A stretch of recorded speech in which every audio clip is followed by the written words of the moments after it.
Ito ang address ko. Dito ako nakatira. McDonald Heights, 208 210. McDonald Street, Australia. Mail only. Post, Australia Post, mail only. No junk mail for all letterbox. Hindi ka mawawala dito.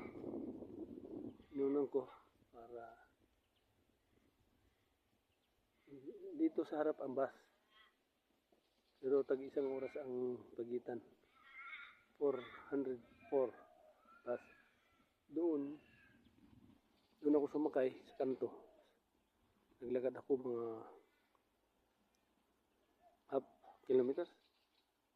Naglakad ako para kasi doon na dalawa ang nadaan. 403, 404. Ang sinakyan ko kanina ay 404.